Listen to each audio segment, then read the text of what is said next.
If you're a Pittsburgh baseball fan, then this is the podcast for you.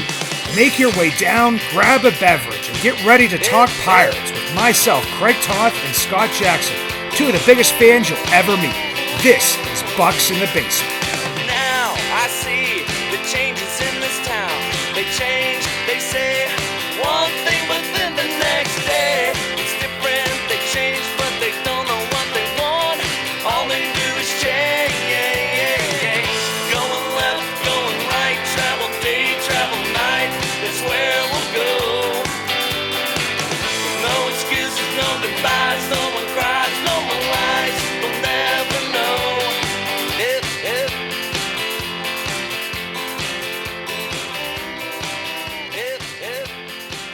I've brought up my mom a few times on the show before. Shar is like one of the biggest Pirates fan, and she is like the eternal optimist. So when she gives you a call on a Monday night as the Pirates lose to the Reds 7-1, and asks me a similar question to what she asked me at our Easter brunch, which is like, what is going on here and what is wrong with the Pirates? It just makes me stop and think for just a second.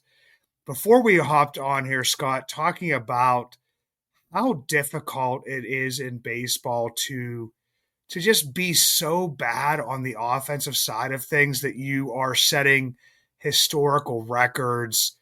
Yeah, it's been tough to watch at times. Obviously, still watching almost every single game. But first question, how you doing, brother? Well, even though the Pirates' offensive ineptitude continues, seeing the defense come around has been encouraging. It's one thing to lose these games and just get nickel and dimed and death by a thousand paper cuts because a single here, single there, home runs even. But to watch games where you give them extra runs because of misplays, errors, mental and physical, throwing to the wrong base, which is a huge pet peeve of mine. Seeing the Pirates over the last few games be more solid defensively really has given me some more hope, along with things like Donnie Kelly's managing of the team at the moment and the return of Gene Lamont and his influence to the Pirates system. Yeah, Gene Lamont. I mean, that's just kind of like one of those throwbacks. I think that I was expecting like, maybe Lloyd McClendon to Mhm. follow him out or something. We did see Jimmy Leland sitting there at a game, because he does like have that soft spot, and for a good reason for guys like Donnie Kelly, for Gene Lamont. Uh, but I did like to see that just because, I mean, we had talked about this, is that how young of a staff it is sitting in there right now, or inexperienced to a degree. Um, I know that Oscar Marine has been the pitching coach for his entire time there, but this is his first. He's the pitching coach. Before that, kind of plucked from different things. So to have a guy with that type of experience does make me kind of like a little bit happy, just because he's a guy that's been around the game for like his entire life. And I said that to you, that I like that he said, yeah, I'm just not here to just like kind of sit there and just, not participate. He wants to be involved in those games. He's sitting at, the top of the railing, watching the games and following stuff. And he may be seeing stuff with certain players that, other people might not notice. It's definitely it's a positive thing to bring somebody in like that. And I believe that it was just like, somebody had to have said like, okay, we need to get somebody in here with experience. I know there was some, I don't know if it was like jokes or just tossing around of like bringing Neil Walker down. John Wayner, everybody knows how I feel about Wayner. I think he would fit into that type of role, very well, but he might be comfy up there in the press box, which is not a bad thing. Yeah. But yeah, you did need to not just fill that position with maybe somebody that was still, you know, already in there. I know that, Mike Rabella was the de facto kind of bench coach until Lamont was brought in. But you just bring somebody in with some kind of experience, which is something we talked about even with the manager position, is, you need a guy with more experience. Maybe Derek Shelton's time was done. But yeah, I mean, there's something to be said about an old school baseball mind. I mean, even in this new era of baseball and what he can bring to the team. Yeah, it diversifies things. You don't just have one particular mindset that is so invested in one particular way of doing things. And you have a guy who has a proven track record as a manager, led the White Sox to the playoffs in the early 90s, was the manager of the Freak Show Pirates, finished second in NL Manager of the Year that year. Among all the experience he had with Leland, and of course Leland saying that at 80 years old or whatever that he doesn't want to go back to the dugout, but and then you get the classic Gene Lamont wit where they were asking him about coming back, and he's like, well, I did tell Donnie Kelly if I have to manage 2 out of every 4 games, I'm not going to come back. Saw that on Wednesday's game. There was a difficult call against O'Neill Cruz that maybe an umpire fell victim to a frame job by the catcher, which is part of the catcher's job. It was kind of a late strike 3 call on Cruz, and Donnie was kind of jawing with the umpire a little bit, and he started walking towards him, and Lamont said something to him, and he came back to the dugout. We know that Donnie Kelly's his own man, but at the same time, having that mentorship of a Gene Lamont to be able to say, right now is not the time. It's early in the game. You know, you're more valuable to the team right now. Now is not the time to get them fired up or whatever. And they end up going through and winning the game. And like Greg Brown mentioned after the game, and we're recording Thursday night as the game is still on, but said that in games that Don Kelly manages the whole game so far, he's 5-5.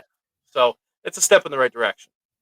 Yeah, and that's like a kind of like a good thing, is because I mean you are kind of the man now. You're not the and not that the bench coach, I mean, we talked about those responsibilities during last week's show, that there's a lot of stuff that he's doing behind the scenes, but you can't be the guy that goes off and goes chirping.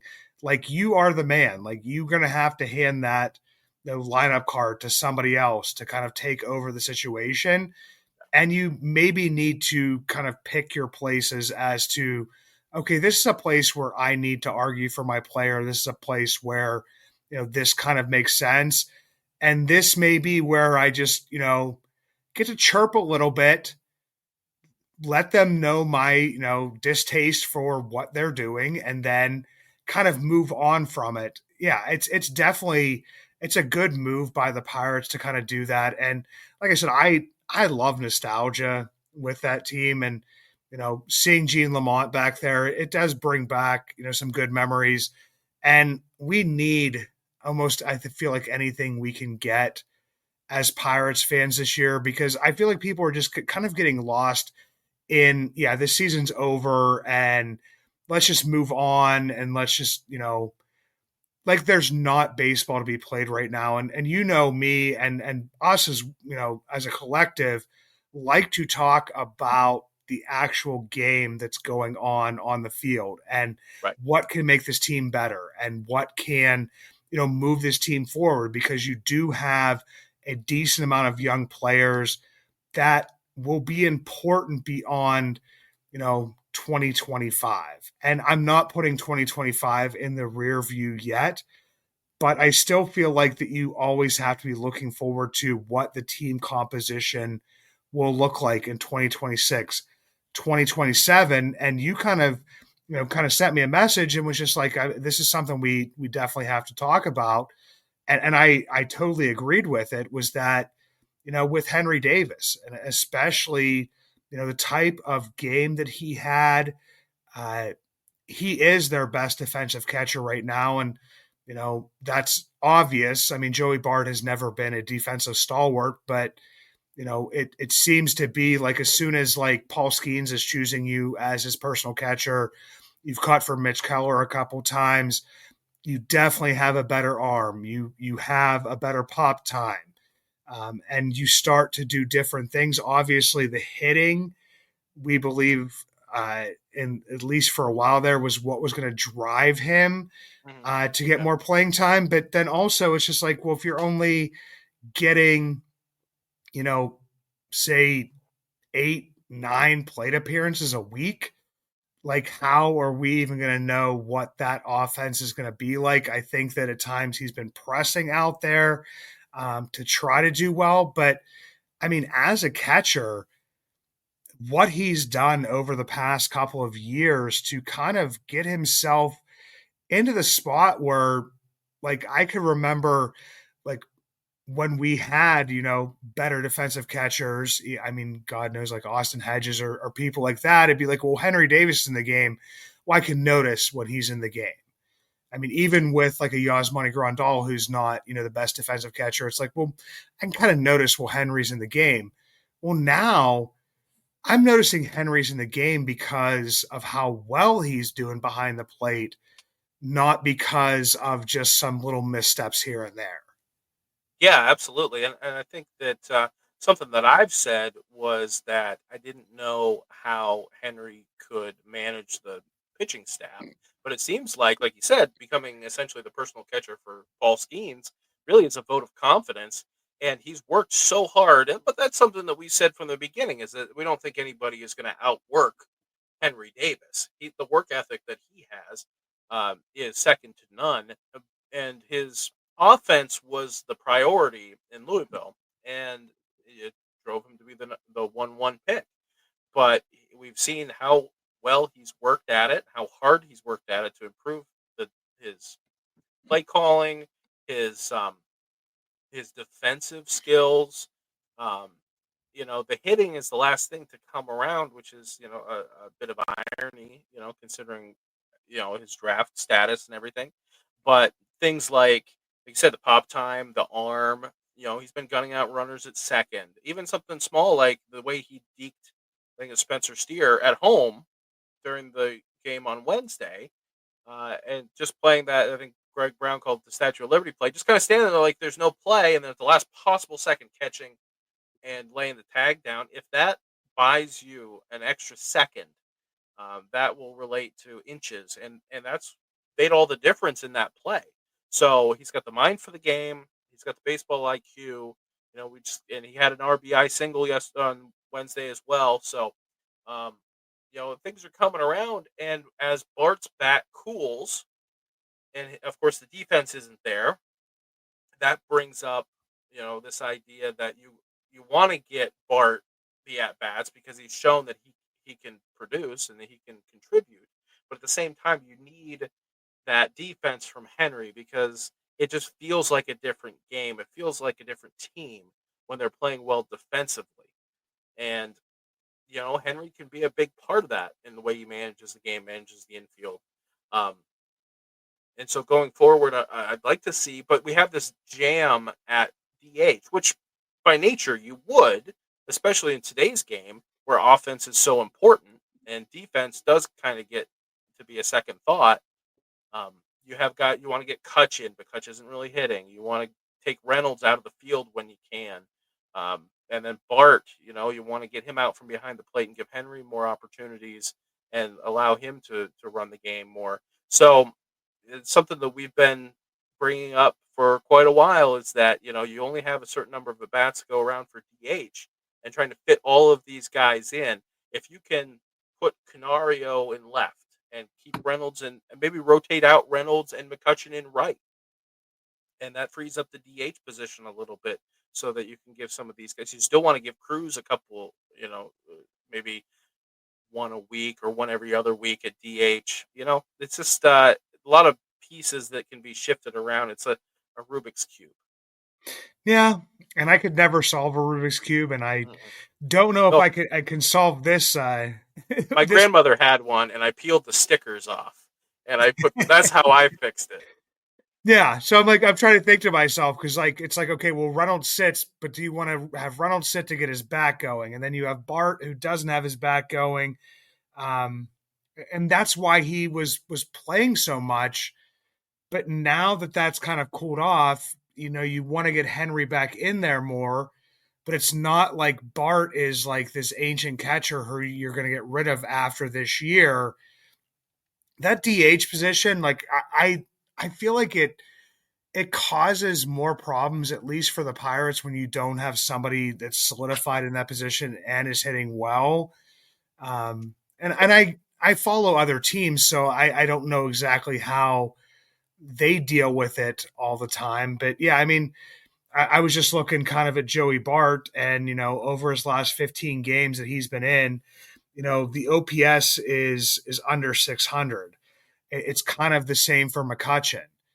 So, I mean, I wouldn't be opposed to, if it's like a Bart day to catch, to have, Henry start taking, some of those DHs, or, you know, to get his bat in the lineup, because that's what you were doing with Bart, while at the same time having him catch a little bit more as well, to kind of balance that out a little bit. Because I don't know, what Donnie Kelly's idea is for. I mean, obviously, some games when you have the late night and you have the turnaround, that's obviously, usually going to bring in the new catcher. But to, have them more, 50-50 split time, but then give Henry an extra DH day in there to kind of even out the lineup a little bit, because you would hope also that Bart's bat is going to come around, because I mean, you have a guy who in, less than a full season, obviously, ends up having like 13 home runs. We haven't seen that power from Bart this year at all, but we know it's in there. So you want to have that in there as much as possible. So it's going to be kind of a way to find a balance. But I mean, I think that it also comes down to what we've talked about more than once, is that, just not enough guys in this lineup are hitting. So if everybody's hitting, it kind of causes like a log jam. But then also when nobody's hitting, it kind of makes another type of log jam Right. with your Rubik's cube thrown in. Yeah. No, exactly. And that's, you'll take a log jam if everybody's hitting, but it's a little tougher to navigate that when nobody's hitting, which is, Yeah, what they're seeing right now. Yeah. yeah, it's definitely been, very tough for this team. Obviously, don't know if they're going to score, more than 4 runs tonight. I got a little bit frustrated because we had actually won 2 games in a row, and that was like the tagline that some people posted right at the beginning, and I'm like, can I just enjoy this win for like just a second? Because I know that it may not mean anything in the long run, but I go into every single game cheering for my team to win, and when they do, the last thing I want to hear, at least, and the first thing out of people's mouths, is that little bit of negativity. But I mean, I can't, I know that people can't help it right now, because I mean, there isn't a lot to be positive about. I mean, the team's not scoring runs, the team's losing.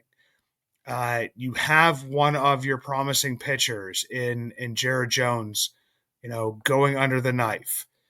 You have, everybody wants Bubba called up, but then you get Burrows. So then there's frustration about that. And it just seems like everything is kind of snowballing for the Pirates right now. On a day that we win, I want to enjoy it. Are you looking for coverage of all 4 major sports leagues? NFL, NBA, MLB, and NHL. Look no further than SportsVival. At SportsVival, they are dedicated to providing quality sports analysis, up-to-date news, and original content with a focus on draft and prospects, analyzing how teams are built and how franchises evolve through their strategic decisions. Without sports, how would we survive?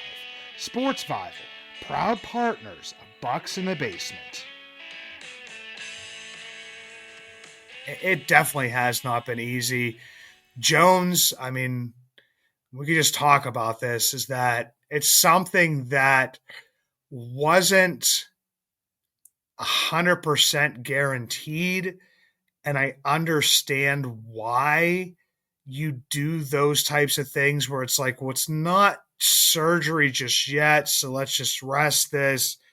But then I listened back to the episode that we did when he went down, and it was just basically like, I mean, you gave an option of like Garrett Cole, and you try to get going through the season, and it's like, it's ultimately going to happen. So I understand like why it's like, okay, there's this chance that if we just let this rest, that it will heal itself. But it just kind of seems like I don't know of too many cases where it's like, okay, this guy's having elbow pain. There's some damage in the UCL, or it's at least a strain or a sprain or whatever it may be, that it doesn't lead to Tommy John. So like, I'm not saying like, okay, do a preemptive strike, but now, I mean, we're sitting here that was like 2 months ago, and your timeline's 10 to 12 months.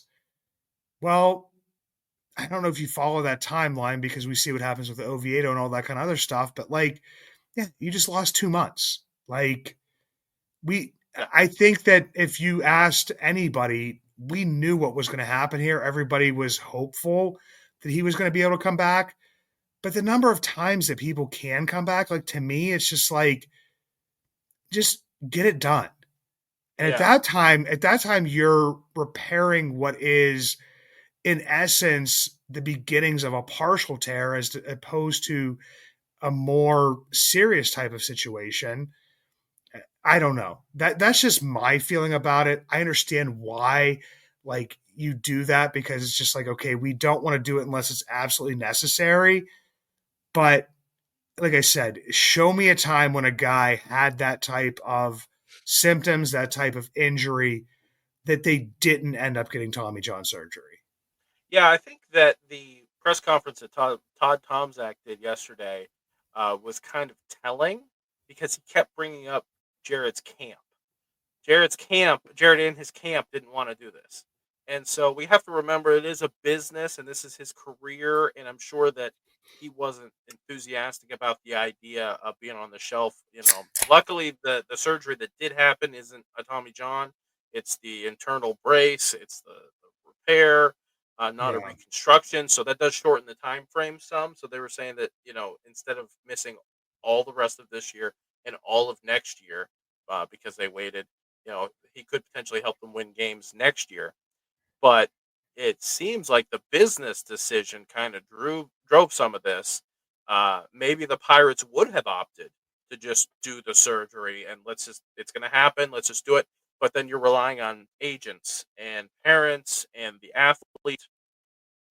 Notice that nowhere in there is a doctor really necessarily consulted in so much. They're presented the options, the opinions, but I'm sure that they have what's in his business's best interest in mind. And hey, if he was that 1 in 100 that it works, then he's building his career. And John Wayner had a great point yesterday or on Wednesday. I guess I don't know when we'll put these out, but so we'll say Wednesday, when they were talking about if a Major League Baseball player plays on average 8 years and you have this injury that causes you to lose 2 years, you're because of one injury, you're potentially losing a quarter of your career.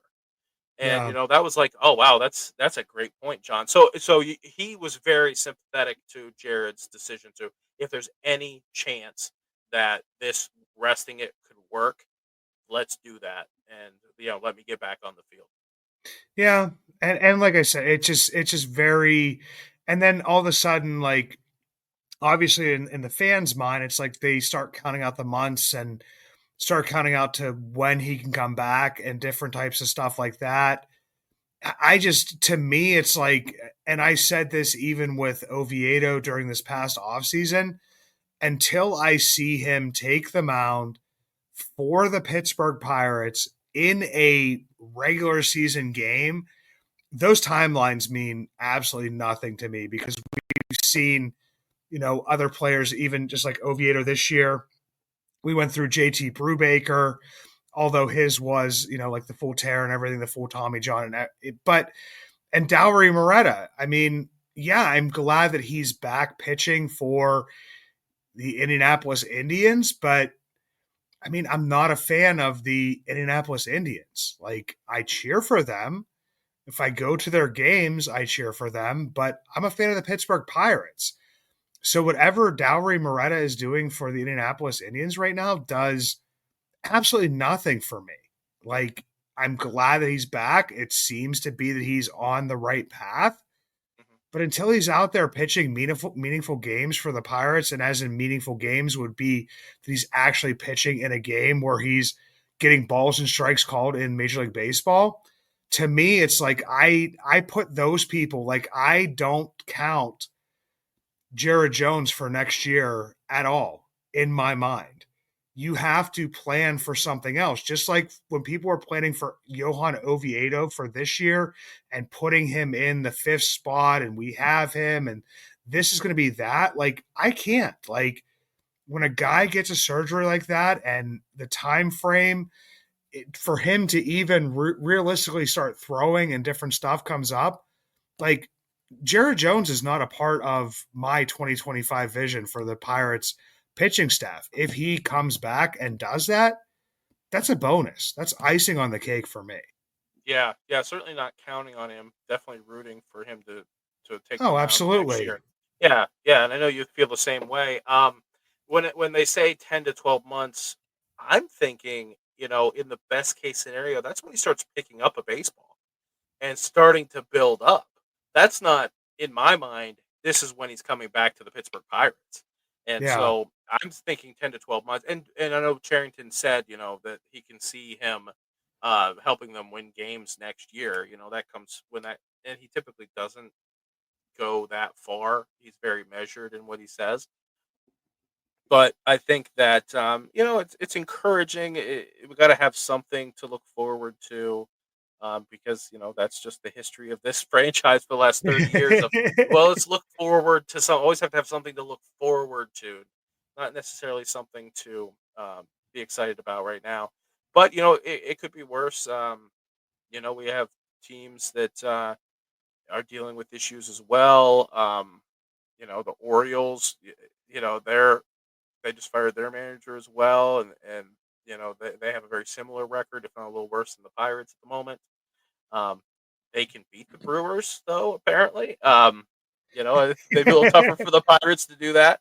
But that is something, like, just to bring up that point of, like, we talked about it a few weeks ago, where what's tougher to not have resources and the team not necessarily try and you fail, or the Orioles ownership getting a new owner, or the fans getting a new owner, and then thinking, oh well, the bright days are here now, we're going to spend money and we're going to go for it, and then to have this kind of season.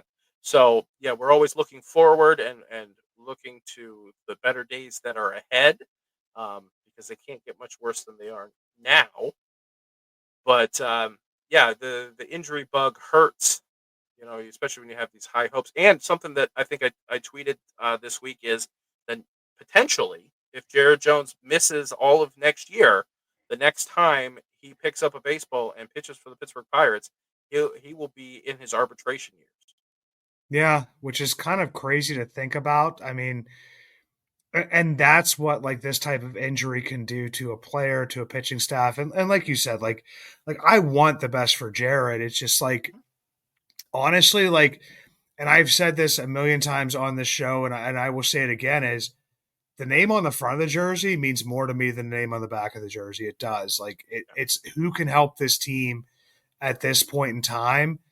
And I want him personally to get back and to at least have a career, because it was so promising. But in the end, like, it's like I got to think about, okay, we can't picture him in that pitching staff next year Right. when you're going into this offseason, when you're who's going to contribute, different things like that. Like, there's setbacks to injuries. There's all different types of things that can happen.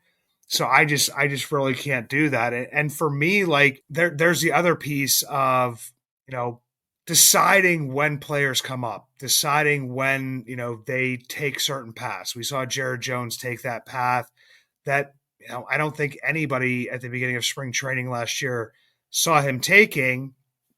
And then, assuming certain players like maybe Bubba Chandler is going to take the same path and deserves that same path. And we'll have, oodles and oodles of success. And then, unfortunately, Mike Burrows did not have, the best season debut. He's debuted for the Pirates before out of the bullpen, and people clamoring for Bubba. And for me, like, I just kind of wanted to talk about like why Burrows over Bubba, and th- I think it's twofold. And I'll give you your speaking, and then I'll go at it because I could see you were ready to talk, and I got mine lined up as well, so I won't forget those. So I don't want you to lose your thought on that. What do you think, Scott? Well, the thought I was just going to say was sorry to cut you off there, but the idea that you are seeing with Jared Jones, why you take your time with Bubba Chandler, because Jared Jones started the season with the team, which is something that was very uncharacteristic for the Pirates. And because they did not wait to manipulate that service time, he got the full year of service time. And now you'd be begging to have that year back now if you lose him for 2 full years. Yeah, I mean that's definitely something to think about, and that's like a piece of kind of like one of my points is that and I feel like that there was this year definitely did feel a little bit different. And I know that some people have like pointed to the fact that like, okay, maybe the Pirates didn't think that they were going to compete this year, or they didn't have like, that push forward. I mean, we've talked about, finishing 2023 on a high note, pushing into that, and then 2024 kind of goes pretty well in the beginning. Last year ends on a slide, and then, do we have enough pieces at this point in time? I mean, but for me, the one piece is, and it's no disrespect to Burrows whatsoever, is I kind of see that the Pirates view him as a player that could be bounced up and down. He's a player that, I know Majinski going down maybe was a little bit of a surprise. We might have pushed him more towards the bullpen, but as a player that, Charrington loves those guys with options that can be rotated in and out and put in for spot starts and then kind of fill in for a little bit if a guy's doing well. If there's an injury, then they may go back down, they may stay back up. And Bubba may be more of that guy that you would say, like, okay, I know that last year at the beginning of the year, it was like, okay, so what's the plan for Jared to get through the season? He may have to be shut down. He may have to go down and get the Ronzi treatment and, be down in Indianapolis for a little bit. But I think in their mindset, it was like, okay, we brought Jared up. I think we maybe want him to be up, for the entire season, not go back down, not have those struggles. And especially for Bubba, if you don't bring him up at the beginning, do you really want to bring Bubba up when maybe he's either not ready or could struggle? And then you have to have that talk of like putting him back down. I feel like Bubba is like the type of prospect that it's like, okay, once we bring him up, we kind of want to bring him up for the long term. We've seen, Henry bounced up and down. What has that done for his development? I mean, there's been other different players that have been kind of like a Nicholas, somebody else like that. It's like, is this really good? I think that with Bubba, it's like, okay, we want to bring him up. And when he comes up, he's going to stay up here for, the rest of his career, hopefully. The other piece to me is that, I mean, I've heard people say Bubba's rotting. He's rotting in AAA. And I just want to give you some stats of a man who is rotting. Over his last 3 starts, and if you're bringing a guy up, do you want to bring a guy up when he's struggling or when he's doing well? You would want to bring a guy up when he's doing well. Over his last 3 starts, Bubba Chandler has a 3.75 ERA. Not too terrible. Has those 20 strikeouts, all those videos, and I repost them myself because they're very cool to watch. of like the number of strikeouts he has in every game. He also has 9 walks, 2 hit by pitch, 1 wild pitch, and you know what I'm going with next, Scott, is the whip. His whip over his last 3 games is a 2.08. He hasn't been pitching that great. Turn on the TV, watch the games. They've been giving you the free games. MLB TV is not that expensive. If you have, you know, if you have MLB TV, you are automatically have MILB TV now. They've kind of wrapped it into there. It used to be a separate thing. Like, turn on some of those games and watch. Like, yeah, I mean, his stuff is like ridiculous. Mhm. But the control, the walks, the 86 pitches, and I think 4 1/3 innings. Like, that's not a guy who's rotting or dominating. That's a guy who is figuring things out. Is that saying that Bubba is going to be, a bust or what? That's where people's minds will go to next. No, it's a guy who has only pitched, and I think Cherington even said it in his press conference on Thursday, was that this guy's been pitching full time for 2 years. Right, right. He's got the talent. He's going to figure stuff out. Even when he has bad games, he can still make them look like good games. So, I mean, my thing is yeah, it's frustrating that Burrows struggled. I think he still has good stuff as well.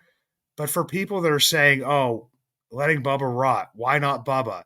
You're trying to control Super 2. Like, no, like, Bubba's overall numbers look really good, but recently he had a good game. I mean, he had a bad game, a good game, and even though the numbers kind of put it out that he only gave up like 2 earned runs, it wasn't like his greatest outing. So I'd rather have him come up. And he's not dominating like Skeens was last year. It's not the pressure of, winning the rookie of the year. To me, it's just like, this is like an actual baseball decision to keep him down. I agree with that. I think that Skeens was undeniable last year. There was nothing they could do to manipulate that service time. But I think that no matter how he was pitching, you would see that with Bubba. You just, you don't want to waste that extra year, especially when there's nothing to play for. Henry comes up because they needed offense. That we'll figure out where to play him. We just need to get his bat in the lineup. He needs to get something going for us. So it's easier to justify, and it's the right move to keep Bubba down right now so that he can. I wonder if that's a organizationally wide decision with some of these top prospects, because like Connor Griffin's been, lighting it up on fire, in low A. At least he was for a while there. And so to the point where you think, okay, he's going to get promoted. And then here he is still, playing in Bradenton. So there's nothing wrong, especially when there's nothing to play for this year. There's nothing wrong with, giving him a little more time in the oven. Yeah. And I have, like I said, I have no problem with it. It's just, I understand the fans' frustrations, and it's like everything they do is in some ways going to be wrong. I mean, we have people out there on my timeline. Like I said, that's why I said I hate it here. I hate it in social media, but I look for stuff because I do like to see the highlights. I do like to see different stuff. Then I feel like I shouldn't share certain things because then the next comment is automatically like a negative comment of almost cheering for Pirates players to fail just so you can get to your ultimate goal. Like, I think that, and we talked about this on different shows, is that unless there would be some miracle turnaround where Donnie Kelly, really gets this thing going and everybody heats up at the right time and I don't even know if it's like get back to 500 for this year, but just play really good baseball, that there's a way that Ben Cherington could talk his way into keeping his job. If the year continues like this, I don't see how that's even possible. But to me, it's just like, why wouldn't you cheer for your team to do well? I think that the signs would be pointing, if I had a magic eight ball, would be pointing towards, you know, Ben Charrington.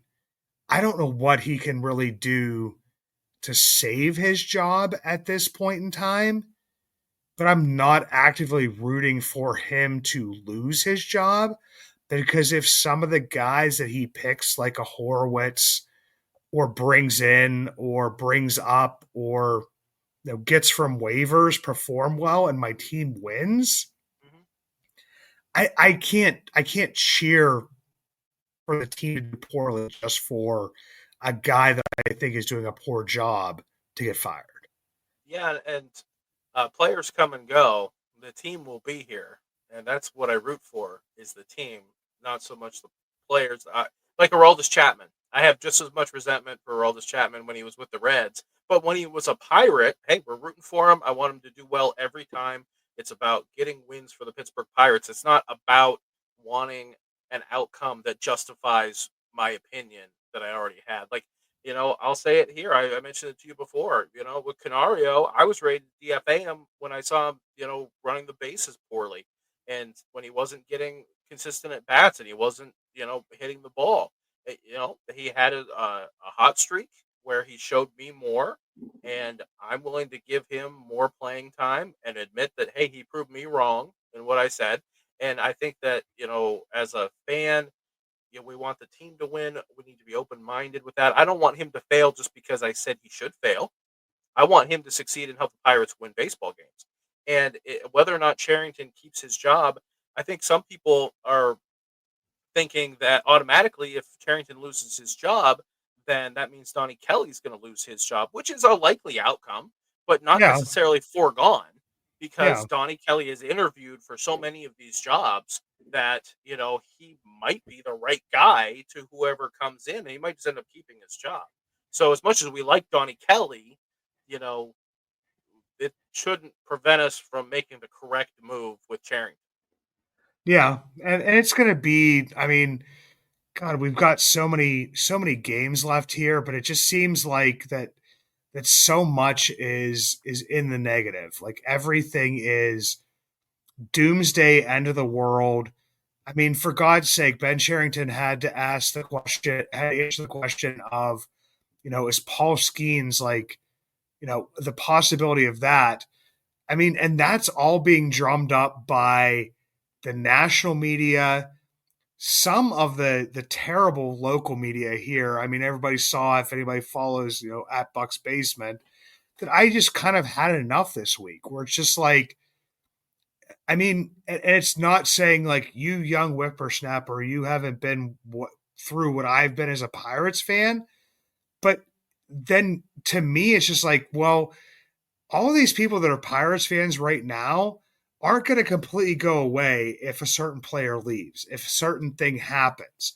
Yeah, we may go dormant for a little while. We saw that I mean, God, I had, partial season tickets I think it was the beginning of the 2000s, towards the middle of that. Like, yeah, but it's still going to be Pirates fans. Like everybody, it's almost like, I don't know if it's like a secret society, you like cheer in private. Because, I mean, no matter where I've gone my entire life, no matter how bad the Pirates have been, the game is either on the radio someplace, it's in the background, at the family party. You may be complaining about them. You may be like frustrated. You may be, voicing every single concern that you have about the team and why they're bad and all this kind of stuff. But guess what you're still doing? You're still a Pirates fan. Like I don't think that goes away from people. And that's just like where my kind of mindset has been over the past week, is just general frustration with, like, I don't know, like you can change your, mindset. You can change maybe a little bit of what's going on in your life, and what you put into. You might not turn on every Pirates game when they're doing poorly as opposed to when they're doing well. But I just don't see us ever changing from being Pirates fans. No, I'm not going to overnight become a Guardians fan. No, that's not going to happen. I couldn't even pick a team. I mean, I'd be a White Sox fan because of my wife, but that doesn't even get me much further along, does it? I like the Mariners, but it's too hard to stay up for those games.